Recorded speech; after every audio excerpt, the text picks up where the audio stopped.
In the heart of Boston, where trolleys clang and camera flashes chase colonial facades, stands a building most residents mention only in lowered voices.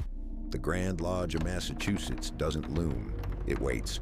Granite solemn, wedged between glass towers, like an ancestor who refuses to fade. On tourist maps, it's a landmark. In whispered memory, it's a threshold no one crosses, uninvited. Official pamphlets describe charity galas and harmless ceremonies. Gold-embossed programs list speeches, awards, open doors. But a former custodian, anonymous, voice jittering on a recorded call, remembered rooms no one on the lower degrees could enter, and a door sealed longer than my grandfather was alive. He said it like a confession, like he expected the floor to open and swallow the words. Something fractures the narrative. Municipal blueprints break off mid-corridor. In the city archives, pages from 1898 through 1903 are missing, sliced clean, no residue. Building permits contradict budget ledgers, a staircase to nowhere, a freight elevator that doesn't appear in modern inspections. Even the architects' names diverge depending on which source you trust, as if the building's parentage changed with each retelling. A dusty complaint from 1921 sits in a museum vault. Persistent mechanical noises from lodge vicinity between midnight and 3. The document was pulled from public access due to historical obstruction, a phrase that reads like a warning rather than bureaucracy. Its author vanished from later census records. Residents tell stories. Beneath the lodge lie levels that don't exist on any city map. Old smuggler tunnels repurposed corridors that once threaded to the harbor.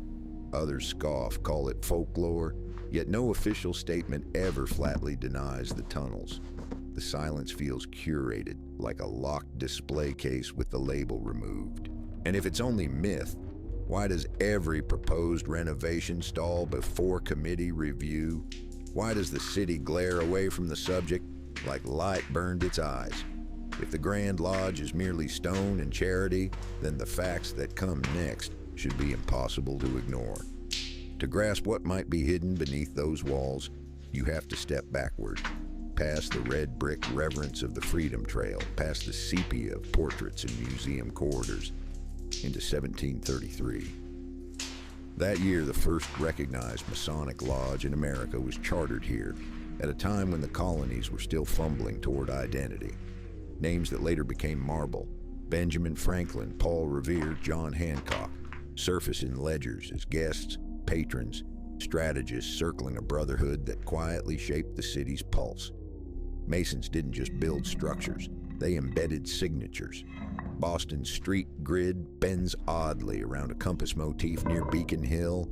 A fountain on Tremont Street aligns perfectly with solstice sunrise, though no plaque explains why. Those details don't scream, they wait to be noticed. The Grand Lodge's current building rose in 1899 on the bones of a demolished warehouse. Publicly, it was to host libraries, archives, meeting halls. Nothing more ambitious than fraternity headquarters. Yet the paperwork resists clarity. In the City Council Finance Vault, construction invoices run 20% higher than the lodge's published accounts. Cross-reference in them reveals auxiliary work, completed beside areas labeled on blueprints only as technical voids. No definitions, no inspection logs. Those voids form a pattern like missing teeth, spaces where questions catch and don't let go. Scholars argue over explanations. Some insist the sublevels were pragmatic. Protection against the harbor's moods, storage for grain, coal, emergency provisions.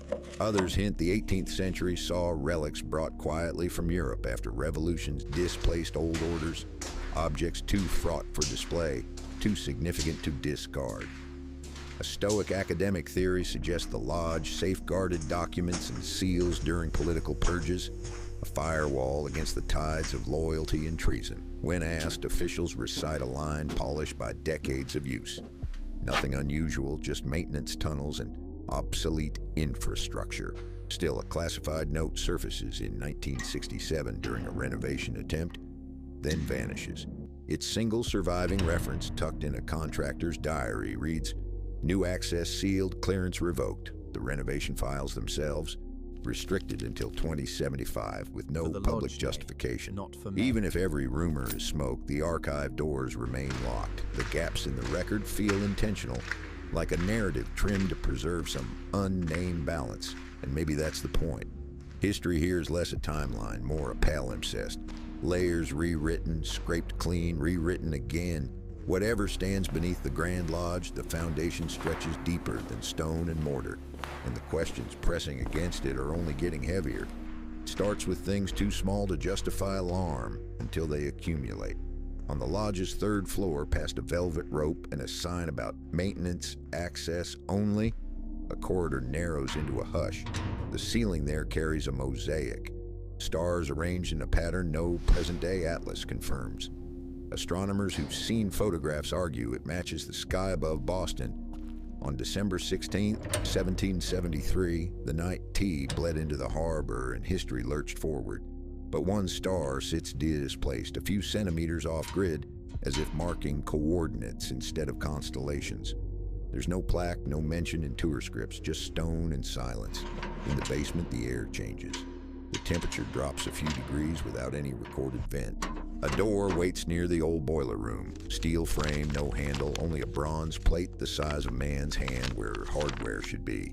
A note filed in 1974 by the university restorer, unearthed decades later in a forgotten donation box, describes the metal reacting when touched with a chilled tool. Audible shift within the wall, gears, impossible to confirm. The restorer's employment record ends within the month, no reason listed. There was a moment in 1997 when answers seemed within reach. A small cadre of local historians calling themselves Boston Undercurrents secured filming permission. 2 weeks later, the project dissolved, funding withdrawn, permits revoked. One member, contacted years afterward, didn't deny involvement. He just wouldn't elaborate.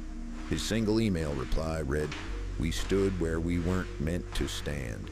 It echoed. No further correspondence. Fragments from their abandoned report survive. Photocopies with annotation. Room appears empty. Acoustics distort voice. Resonance inconsistent with size. Floor tiles depress under minimal weight. Pressure response mechanized. Surface dust patterns suggest airflow from beneath. None of it proves anything. It could be faulty architecture, misinterpretation, nerves. But when you place those fragments beside the mosaic, the sealed door, the vanished archives, the shape of the puzzle starts to emerge, like an etching rubbed through paper. Years later, renovation crews installing new fiber lines reported alerts from motion sensors in sections no map acknowledged. Supervisors chalked it up to calibration errors. Still, 6 separate upgrades to the lodge's security system in 15 years feel excessive for a structure with nothing to hide. Guards rotate frequently, most decline interviews. In off-record comments, a former contractor described restricted zones where even he, with clearance, had to surrender tools before entering. Too many corners with no right angle, he said, as if the building was designed by someone measuring from a point underground. Maybe all of this is coincidence stacked into a tower that looks like intent. Maybe people project mysteries onto stone because secrets are easier to believe in than banal truth. But every corridor, every sealed threshold feels like a fingertip on the pulse of something older, something that trembles when observed. And if these are only myths dressed as architecture, why does the building behave like it's protecting itself? In 2013, a transformer failure blacked out 4 downtown blocks. Streetlights blinked, alarms choked into silence, and for 6 minutes, the Grand Lodge was a dark monolith.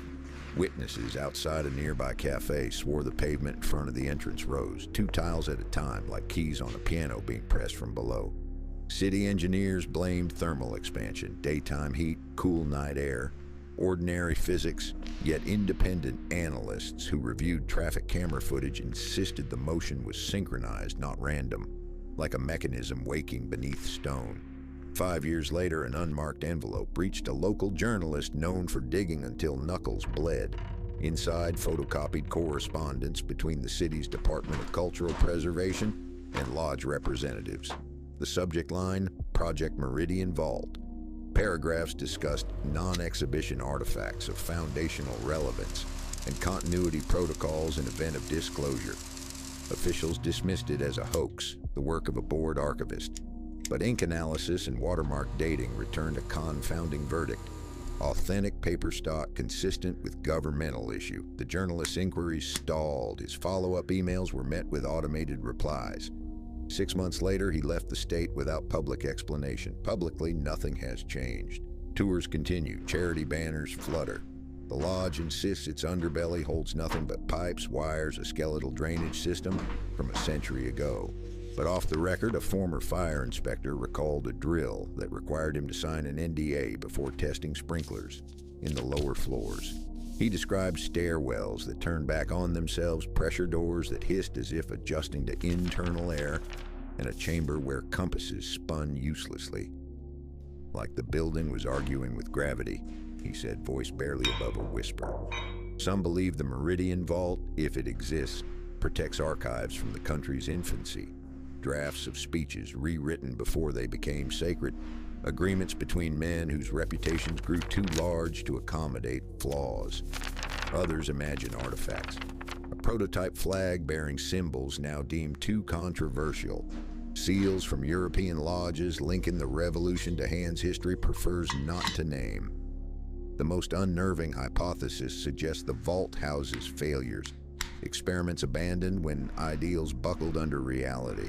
Proof that some freedoms were bargained rather than born. None of these theories can be proven, but the city's heartbeat changes near the lodge. Phones lose reception at the curb, compasses stutter, even birds veer before reaching the roof line. Maybe electromagnetic interference, maybe folklore in motion. If the vault is real, its purpose may not be to hide scandal, but to anchor identity, to keep history from unraveling into versions too heavy to carry. Perhaps what lies beneath isn't treasure or shame, but the raw material of narrative, the drafts before destiny was finalized. And if someday the mechanisms stir long enough, if the tiles rise again and the sealed door exhales its first breath in a century, the story of the United States might tilt just a fraction, like a compass needle catching true north for the first time. What then waits in the Meridian Vault?